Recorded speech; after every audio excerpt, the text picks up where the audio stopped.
Welcome everybody. This is Lord Pog and you're at Lord Pog Gaming. I appreciate you for stopping by and I hope that you enjoy today's video.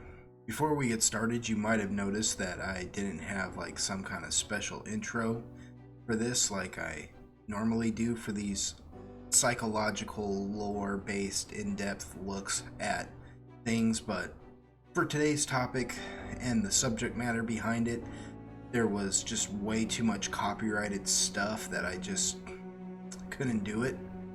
So I hope you don't mind the fact that I'm using my own original intro and the music that I use for other things in today's video.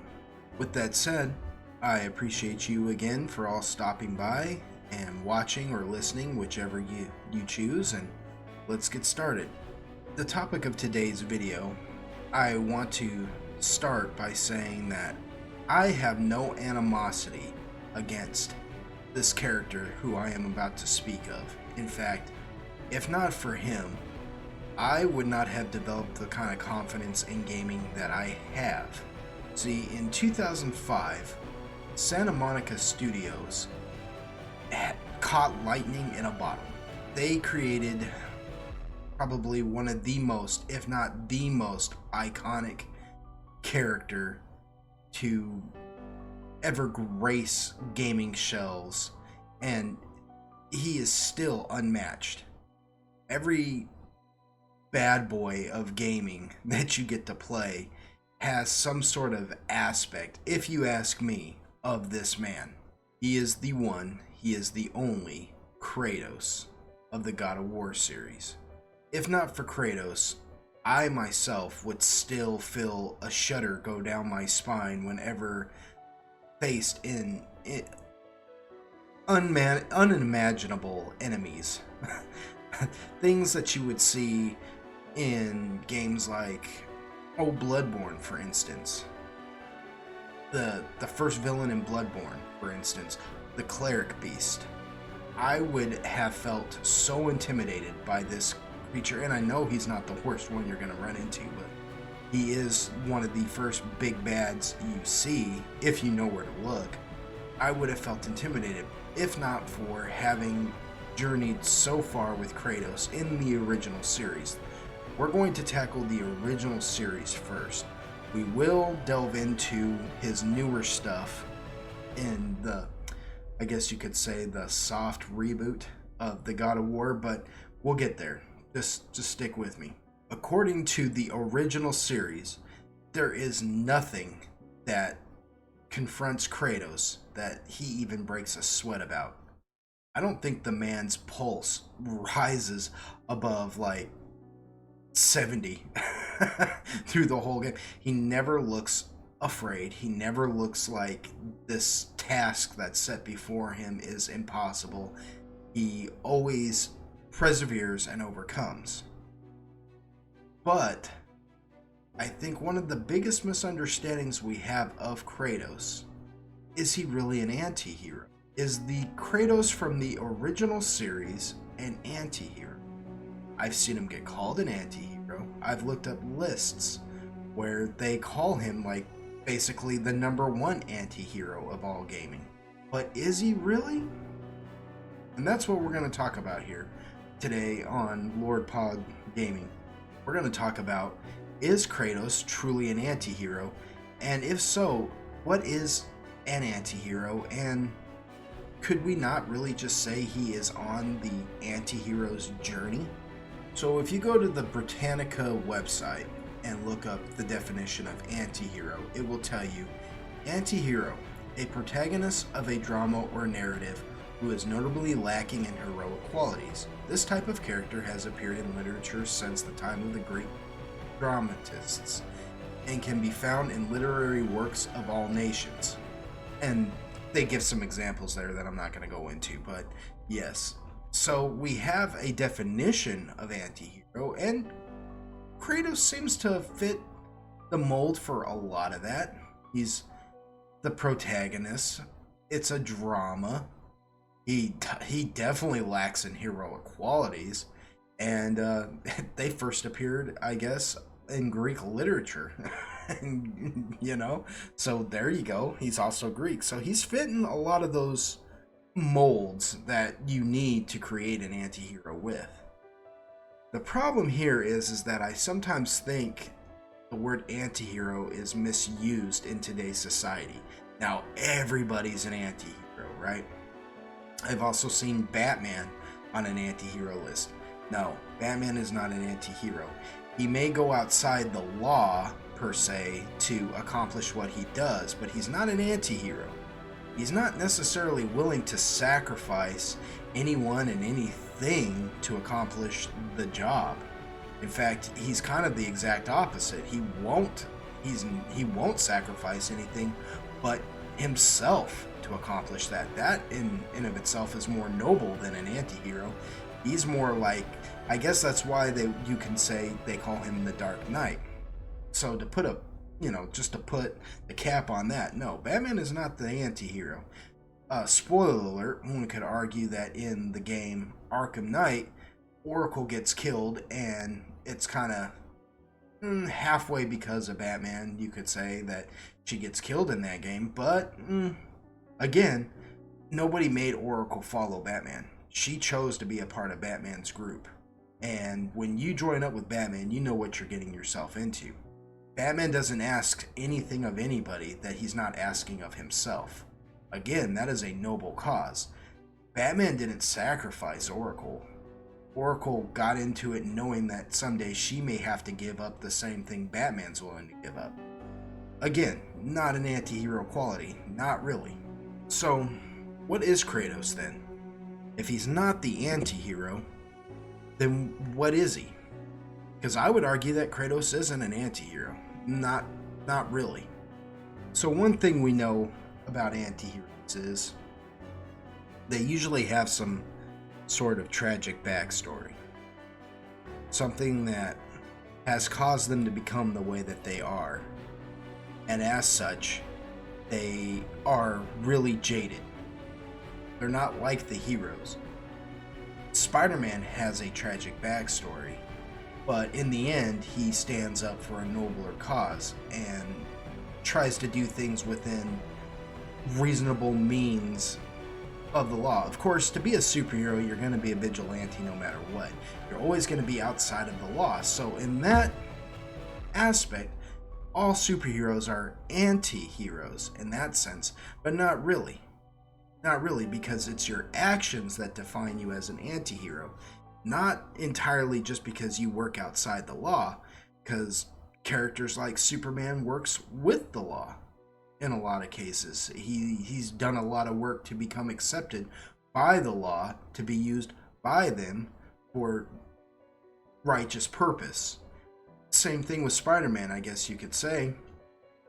The thing about superhero characters like Superman and Spider-Man, who are heroes, is they work real hard to just not become puppets of the law. They will push back if need be, if the law is trying to use them for corrupt purpose, which makes the law, in that case, the villain, which would then turn, again, people like Superman and Spider-Man into the heroes once more, just because they're now pushing it back against the villain. That's how you determine something like that. So you can't say that they're anti-heroes, that all superheroes are anti-heroes because they work outside the law, even though, once again, they have tragic backstories. Superman lost his entire planet. Spider-Man lost his Uncle Ben, his mom, his dad. If you're into the new movies and stuff, he even loses his Aunt May. And I'm gonna say, as great as that movie was, that is still Uncle Ben's line, not Aunt May's, but whatever, we gotta do something different to spice it up, and so I understand the design choices there. Regardless of all that, that still doesn't tell us if Kratos is truly the anti-hero that he gets famed to be, because he does have a tragic backstory. Heavy spoilers for the God of War series if you haven't played it.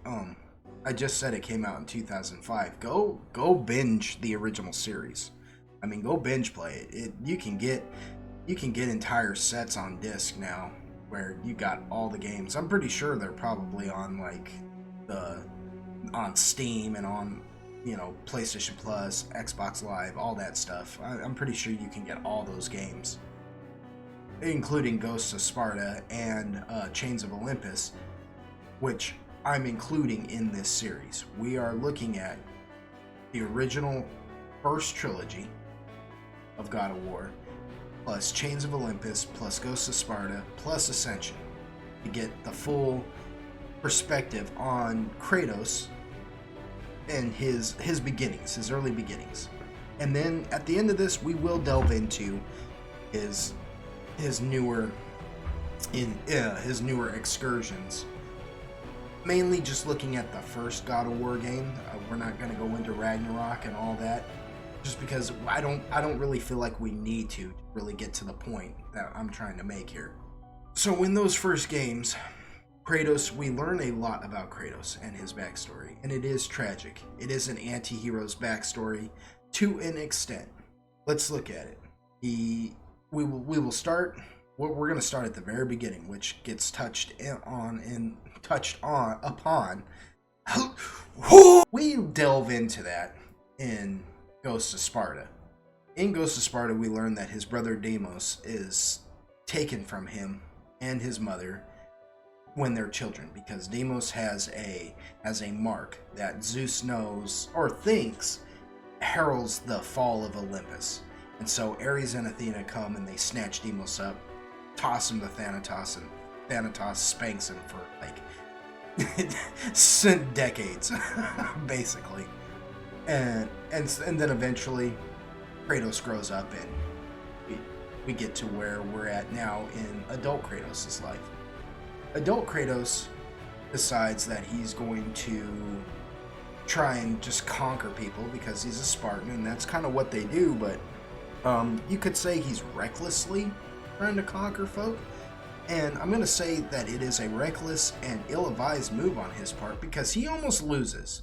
And for Spartans to almost lose in a battle means, it has to mean that it wasn't well thought out, because Spartans were known for not only their martial capabilities, but their tactical capabilities too. They were brilliant tacticians. So the fact that he almost loses in battle means that he had to have just been kind of just recklessly trying to conquer this and that, you know, that's mine, and then he ran into something that wasn't. And in that moment of defeat, he calls out to Ares, "My life for yours," or my life is yours. Just help me defeat my enemies. And Ares does, and Kratos becomes Ares' puppet. Becomes his champion. He becomes the champion of the God of War. Now that's all in good, except Ares is kind of a jerk. He tricks Kratos into murdering his own wife and child, which is pretty freaking hardcore. And then he puts him in like basically like an internment camp by the Furies. And they torture him, trying to like break him down, force him to basically to subjugate himself to Ares. So then Ares tricks him into killing his own wife and child, and then basically imprisons him by the Furies for breaking a blood oath, and tries to force him to help him overtake Olympus with Zeus, from Zeus, not with Zeus, but from Zeus. And it's just really a whole mess. There's a lot of jumping around in the plot there. It really is kind of a messy plot. It's not as linear, unless you're playing the three games. And the three games really just go as such. Kratos works for Athena because he wants his memories to be wiped. And you learn that really in the Chains of Olympus game. He can't live with the memory of knowing he killed his wife and child. So he's working for Athena now to try and a deal. She will wipe the memory of what he did if he works for her. And then it basically, that game plays itself out with Kratos opening up Pandora's box, going and killing the Fates, then killing Ares. Boom, job done. Then he decides to become the God of War himself. All in good. Then you go to the second game, where Kratos has become more or less a warmonger and is, just wrecking things all over Greece, and Zeus tricks him, beats him, kills him, kicks him down to Hades, and then Kratos climbs back up out of Hades, makes a deal with the Titans, and they go after Zeus. God of War 3, Kratos gets betrayed by Gaia, the lead Titan. He gets betrayed by her. He falls back down, has to climb back up. He kills more of the pantheon, the Greek pantheon, and then eventually gets his revenge on Zeus. He finds out in the midst of all this, by the way, that he is the son of Zeus. And then he basically beats the pulp out of Zeus in the end of the game. Something I might also point out, that if you just continue punching Zeus in the head, and you continue doing it and doing it and doing it till you can't see anything on the screen but blood, you'll get a trophy for that. A trophy or an achievement or whatever. There's an unlockable there. Regardless, you go through all this turmoil, all these trials for revenge. First it's against Ares, then it's against Zeus, then it's against the whole of the Greek pantheon. In the midst of all that, Kratos has the whole opening the Pandora's box has affected all of Greece, and Kratos basically sacrifices himself, or so we think, to release hope back into the world, because Athena wants Kratos to give her the hope so she can use it for whatever purposes that she wants to use it for, but Kratos says nah, and gives it back to the people. And then it's left kind of ambiguous, as you see that even though he stabbed himself, you get this shot that's widening out and showing that two bloody feet have dragged themselves to a cliff edge and dove off the side. And that is basically where the series ended itself for quite a long time. Ascension came out after all of that, and that's why it's kind of the one game that kind of muddies the waters a little bit, because it jumps back in time and talks about the blood oath, when Kratos broke the blood oath and everything. And the man has a tragic backstory. He does. Any story like that could tell you that he's the anti-hero, except when you look at all the characters in play here. And we're going to exclude Kratos' wife and daughter. Not exclude them like they don't count.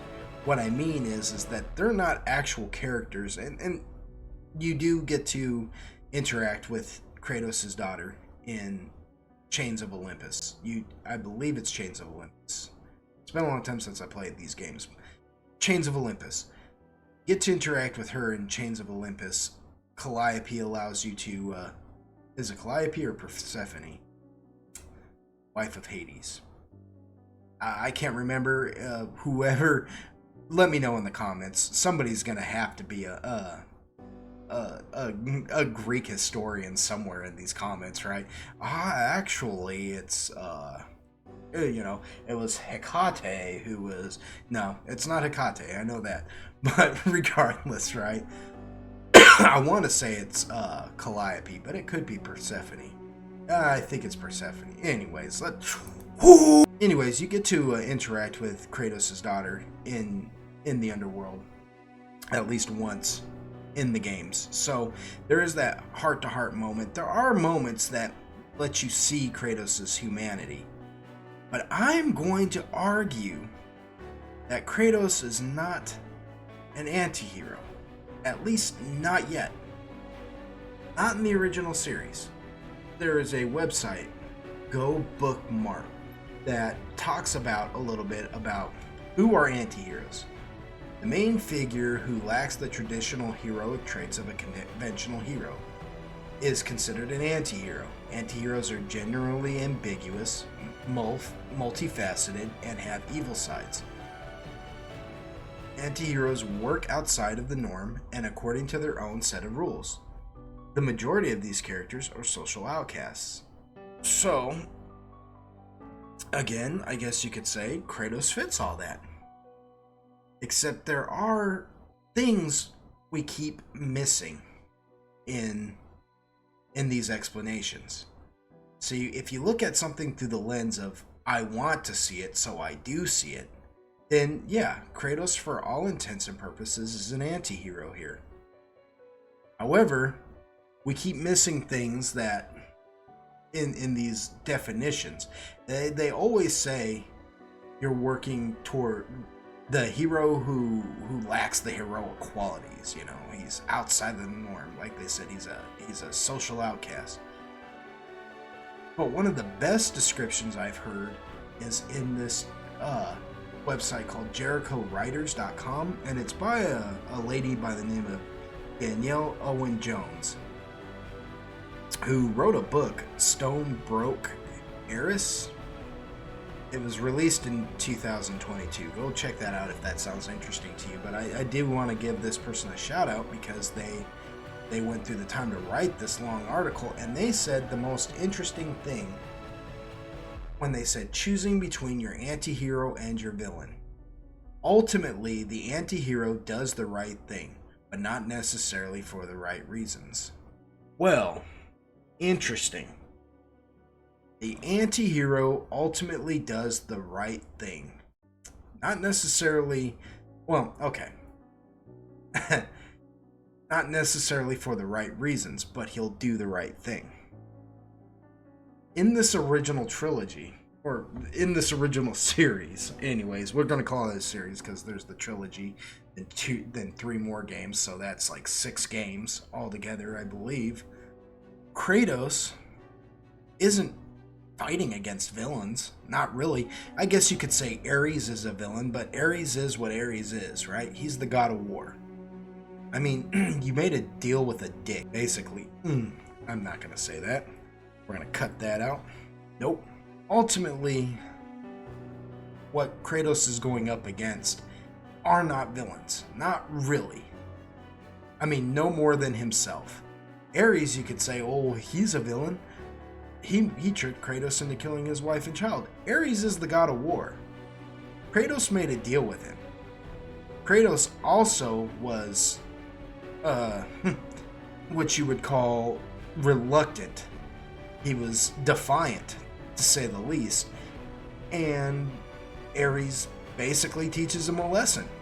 You know, he wants him to become more bloodthirsty, more subjugated.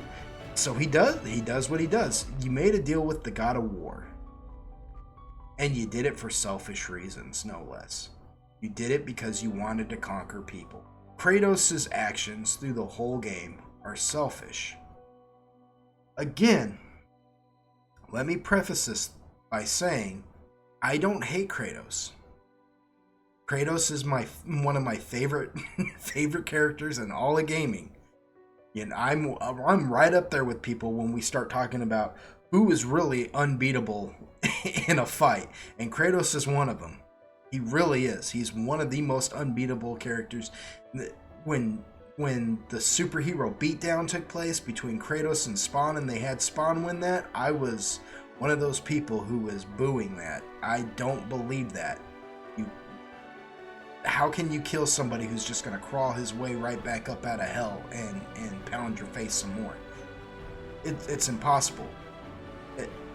It makes no sense. In fact, it was a stupid fight in the first place because apparently Spawn can't die either, but I'm not a big Spawn lore buff, so who knows.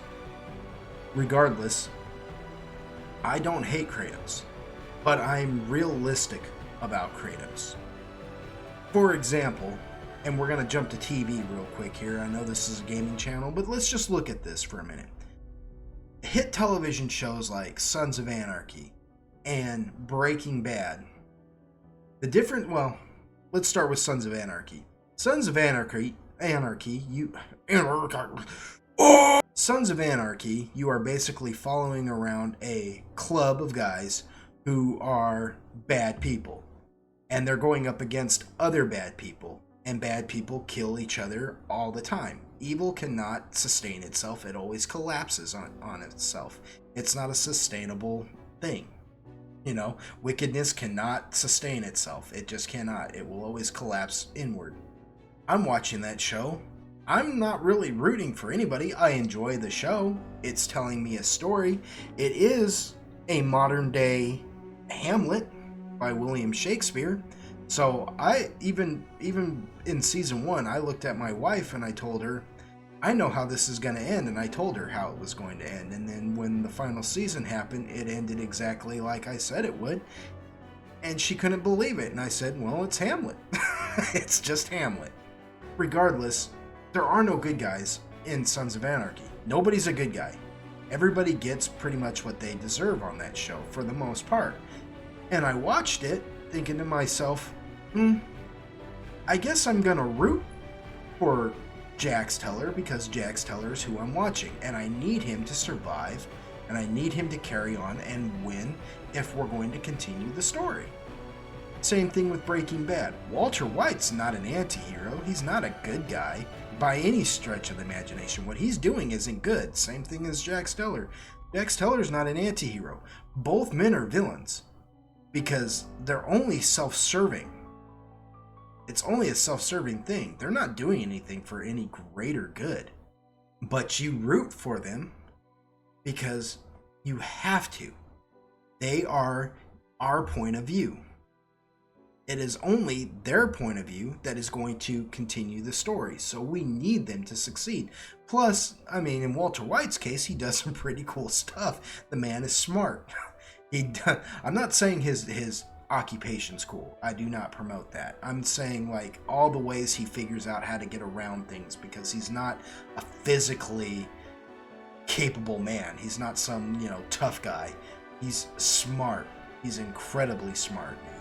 The man's dang near a genius, and he's always getting himself out of these like real. Anyways, let's not go into that. Basically, we can take that template and that way of looking at things, and we can apply that to Kratos. Kratos is a selfish man. Everything that happens to Kratos that is bad is because of Kratos. It's because of selfish action. He's not an anti-hero. He's not doing anything for the greater good, and some could even argue that killing the entire pantheon of Greece almost kills off all of Greece in the end of the game. Anyways, in the end of that series, anyways, it almost kills off all of Greece. Now, the argument I can hear you saying, but, Hog, see, that's my point though. This is why, hold on, we'll put a pin in that. We will put a pin in that. That's why we're calling this the anti-hero's journey. Let's look at this. Kratos tries to conquer, makes a deal with a god, fights the god about it, so the god has Kratos kill his wife and child. Then Kratos can't live with it, so he betrays the god again, only so he can wipe his memory, and then decides, instead of, after getting his revenge, then decides, well, I'll just take his place. And then turns around and starts doing the same thing that the god he just killed.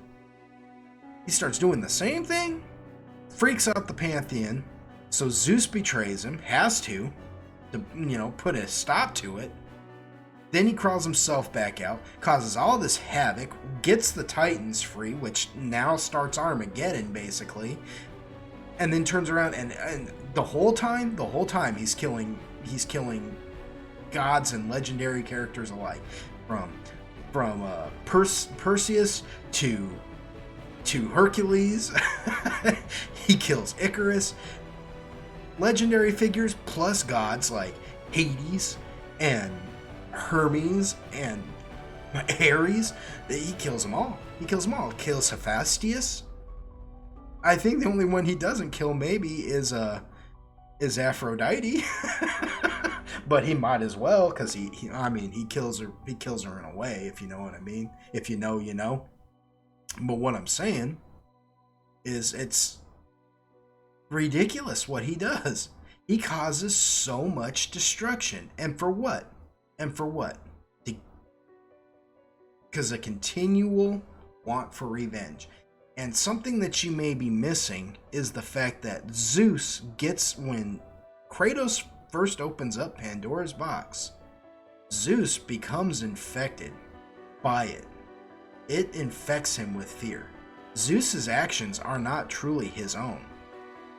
Again, this is all a result of Kratos' own selfish desires for revenge, for something that he basically caused himself. He didn't have to kill his wife and child, but because of what he did previously, that is what happens. It's not a nice way of looking at it. It's actually kind of a cold-blooded way that I'm looking at it. You know, well, it shouldn't have to happen that way. Well, in a perfect world, maybe it shouldn't. But that is what we call cause and effect. That is a law of physics. Cause and effect. For every action, there is an equal and opposite reaction. You cannot gain without giving of something of greater or equal value. That is what it is. Ultimately to become the god of war, Kratos had to sacrifice his wife and child. But it doesn't end there, because the man is selfish. He's not a good guy. He's not even an anti-hero, because he's not even working for a ultimate good. It's just a selfish desire. But we root for him because he is our guy. He is our character. And because we want to continue this story, we need him to survive. And that is fine. That is why Santa Monica caught lightning in a bottle with this game. Because they made a villain you can root for, like truly root for and play. And they were one, honestly, they kind of started something there. You know, you can't really count characters like John Marston as an anti-hero or a villain or a hero or anything, because there are so many multiple choices in his game that I guess you could say ultimately he's an anti-hero because of his past and what ultimately happens to him and yada yada yada. But you can play that game like a Boy Scout throughout the whole game. And like halfway darn near make him just like this hero who has a bad guy's past, but now he's on a road to redemption.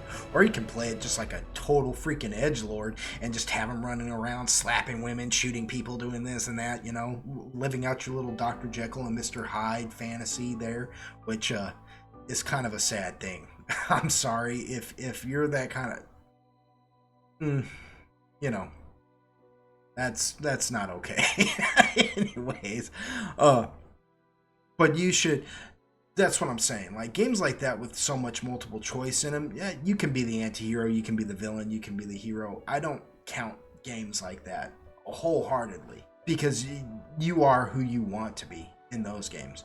But a game like God of War, where it's pretty linear, you have no choice but to burn the man in the cage to get through that door, and you do it without even flinching, without even having any kind of moral dilemma. That's a villain. Going back to TV, I guess a good example of a good anti-hero is, and I'm gonna get so much hate for this, but hey, so sue me, I like the show, The Vampire Diaries. Damon Salvatore was a good example of an anti-hero, because he does a lot of bad things trying to protect the ones he loves, but he's also trying to accomplish an ultimate good in defeating an actual villain.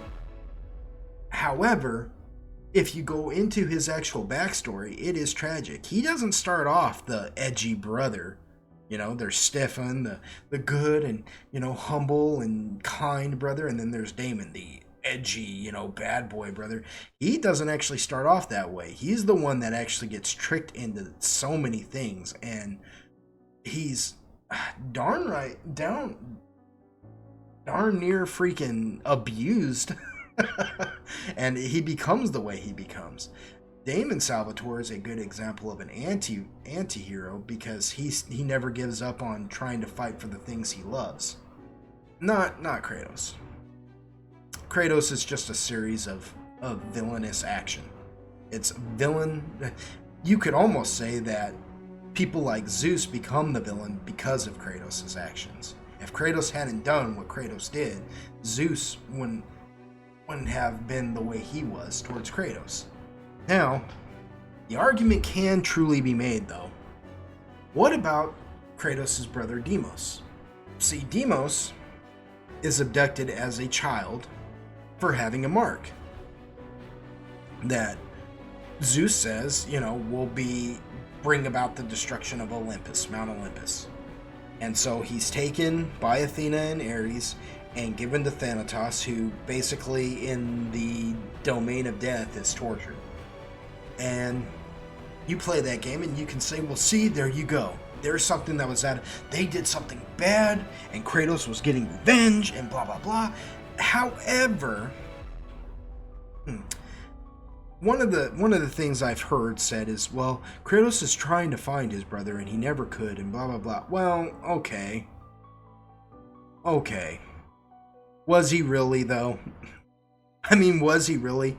It ain't until he has the ability to even care about his brother and where his brother might be that all of a sudden it becomes an issue for him. I mean, sure, it's a painful memory. Not taking that away from him, so is killing his wife and child. Those are painful memories. Those are things that happen to him that, bring him pain, make him bitter, make him angry. And one thing you can say about a villain is that they're usually bitter and angry about something. No villain is just a villain outright.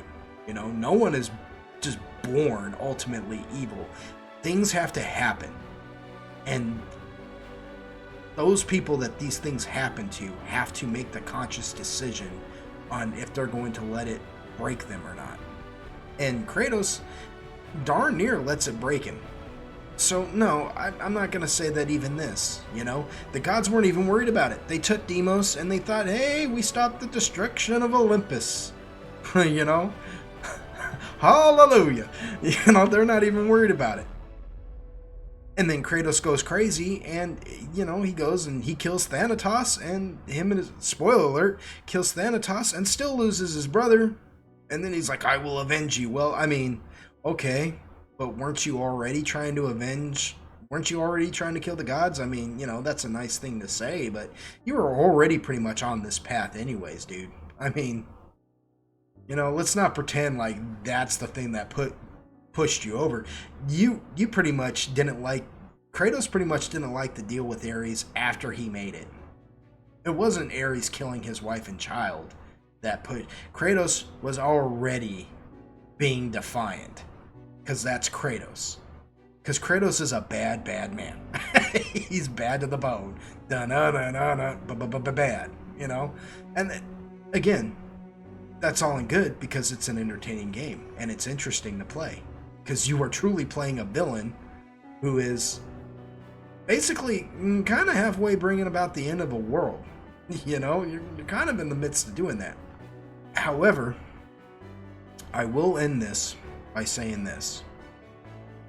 The reason I call this the anti-hero's journey is because we all know the hero's journey. A start, you meet your mentor, you lose your mentor, get defeated, come back around, new battle, make it victory, and then you make it to the end. And that's a real, half-hearted explanation of the hero's journey, but you get the idea. You got your hero, meets a mentor, you lose the mentor and get defeated by the enemy once, you come back around, learn, defeat the enemy, and then you make it all the way to the end for victory.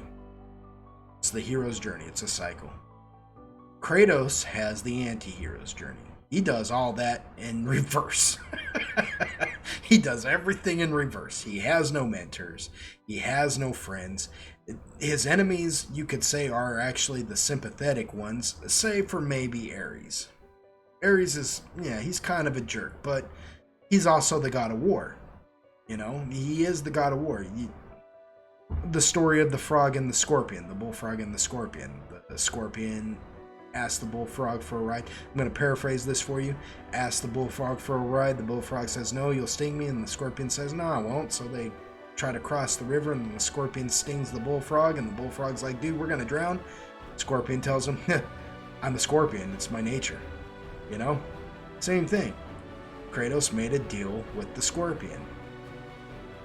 What was he expecting? He didn't care. That's the thing. He didn't care at that time. He just wanted to win. It's always been about what Kratos wants. Until the end of the third game of the original series. And that's the whole point behind Pandora, the child Pandora. That's why that game takes so much time at the very end of it, towards the very end of it, to take you through all that mental trauma, all that anguish that Kratos has held on to for so long. Following Pandora through the darkness, trying to find her, feeling that angst. Because in the end, Kratos knows he's effed up.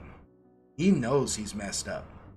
It's at that moment when he decides to sacrifice himself to release hope into the world and give it back to the people that he truly becomes the anti-hero. Up until that time, he's just the villain. He really is. And like I said, you could say the gods are kind of the sympathetic ones, but in a way they're kind of villains too, because they have their own selfish desires and they're bickering back and forth. Like I said, Ascension's all about Ares wanting to overthrow his father, Zeus, and so on and so forth. The Greek pantheon is full of betrayal anyways. You take Kratos out of that and it's still just Days of Our Lives Greek-defied, you know? I like that word, Greek-defied. Anyways, it's just, you know, bad guys facing bad guys. No different than Sons of Anarchy or anything like that. But we root for Kratos because he's our guy. And his story's the one we learn, and we can be sympathetic towards it. Because at the end of the day, a lot of that does suck. Losing your brother, losing your wife and daughter, a lot of that does suck. But it's his own fault. And he never faces up to that until the very end. And that's why he gives the hope back. And so he becomes the anti-hero. Up until that point, though, he's the villain. Because he wasn't working towards that ultimate goal. And had he never actually met Pandora, that outcome would have been different. It would have been totally different. He probably wouldn't have even given hope to Athena. He probably would have taken Athena out himself. I mean, I know there's this whole thing with her telling him, it's all going to collapse, and if you don't give it to me, blah, blah, blah. He'd have been like, let it die. I know him. I know him too well. He would have been like, let it die, Athena. You know, I'll figure out what to do about it, you know? And he'd have... he probably would have axed her again. I know the man. I know him too well. I played those games too many times to not know how he would have reacted had he not met Pandora. So no, he's the villain up until that point. It ain't, well, ultimately it was leading to this anti-hero moment. No, ultimately he's the villain up until his anti-hero moment. And that brings me to the anti-hero's journey, because now we're in the new games. We're in the new games. We got God of War Ragnarok, and he has begun the anti-hero's journey. It's a journey of redemption. He's had to go in reverse to start over, if you will. And I've heard people say, he's a pretty solid dad. Kinda. Kinda. He's working through some things. He's still fighting off old nature that he has. But in the end, yeah, he is trying to do what is right by his son. And even, honestly, he has no desire to really hurt the Norse pantheon at all. He doesn't start off that way. And spoiler alert if you haven't played that original game, the first in this game, but in this series, I mean, this first game, what am I talking about? To break it down without going into too many spoilers and all the minor details, like getting, what is his name, Mirmir's head and all this other stuff, let's just break it down like this. The whole point of that game is he wants to do something for somebody else. He wants to climb to the highest peak, to spread the ashes. And he wants to protect his son while doing it. And teach his son and bond with his son. And we'll call him Atreus. I can't remember how to pronounce that. I've heard it. I've heard it so many times, and you could say it 101 more times to me, and I'm still gonna mess. He's wanting to do something good and bond with his son and spread his wife's ashes. The whole point of this game is the exact opposite of the original series. He finds himself in this new situation as a result of trying to do something good for somebody else. And sure, he's not always this kind father. I mean, shoot, he goes into like some trance, and when he comes out, he's been gone for days, and his poor kids had to kill all them things by himself. I mean, it's ridiculous. And his kid yells at him, yeah, and it's just, it's actually, I'm laughing about it, but it's really a touching moment, because it's a moment you can see where Kratos has that recollection, that memory of being that selfish man. And he realizes that he hasn't quite overcome that yet. It's the exact opposite of the original series. He is now the anti-hero, because he may not do things as a characteristic of a hero, but he's still trying to do an ultimate good for somebody else, while not accidentally collapsing everything around him. While the original Kratos would have just been like, just burn it all. And you know I'm right. You know I'm right. It is the anti-hero's journey. From villain to anti-hero. He started off full, and now has become empty. He was full of hate, and now he's trying to be at peace. And it's really clever what they've done here in Santa Monica. They could have just left that original series alone. We could have never had another God of War game, and it would have stood the test of time just fine, if you ask me. But no, they said, let's come back. Let's come back to it. And they didn't just come back to it and get some cheap cash grab. No, they put some thought into it, and they said, what can we do that will feel the same but be different? And they still gave us the strong, courageous. I will say Kratos is courageous. I mean, you don't have to be a hero to be courageous. Like I said, Kratos taught me courage in a weird sort of way. I run into enemies on games now, and it doesn't matter what game I'm playing, I don't sweat them. Even if they kill me, I'm not sweating them. I'm like, yeah, we'll do it again. I'll get him this time. Because of Kratos. And because of the courage that playing that man showed. You're confronted with Kronos, and and Kratos doesn't even break a sweat. He's like, well, I'm going to climb this dude, Atlas tries to crush him in his hand. Kratos busts it open and says, not today. Kratos. So, he taught me a lot. And the fact that the new series still has that courageous, strong, grouchy, angry Kratos. But his actions are justified this time. And he's got love in his heart. That is different. And the fact that you're helping him work through his past. This is truly a story of redemption. What he did in the originals wasn't, even in the end, wasn't really an act of redemption on his part. It was just, he did what he knew he needed to do. And there was no way he could fix it. He had already watched the world burn and realized, well, what's the point? As the comedian says, what's the point of being the king of the ashes? Being the only one standing on the cinders. So we're getting to go on this anti-hero's journey now. And I truly believe by the end of all of it, Kratos will go from being the villain to the anti-hero to the actual hero. But I could be wrong. I don't know. We still have a lot of games ahead of us, and there's still a lot to be told There's still a lot of story there to be told. I appreciate everyone for listening to me ramble on this long, and I hope it was a little bit more coherent than my last video. I really took the time to think it out, and I got told in one of my comments I need to write scripts. I'm not going to write scripts. If I mess up a little bit, or sometimes my words get jumbled, or I jump off on a random thought, I'm really sorry, but I'm not going to write scripts. I like to talk to you guys like we're old friends. That's just what it is. You guys are my friends. I know we don't really know each other.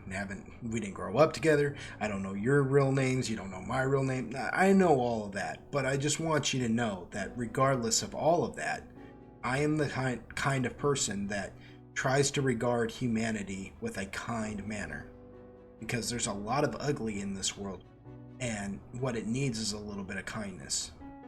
So you all are my friends, and if me talking like a robot reading off of a script, that doesn't feel genuine to me. And I'm not saying everybody who reads off of a script, that's the way they do it and blah blah blah.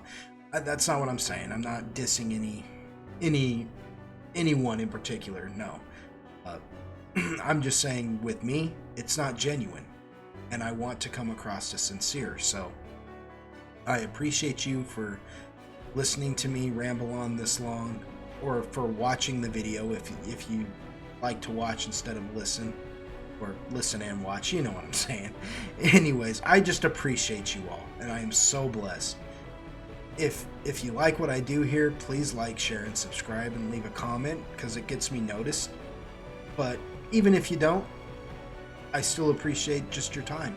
I still got the view, and I really appreciate that. I am so blessed by all of you, and y'all come back now. Here?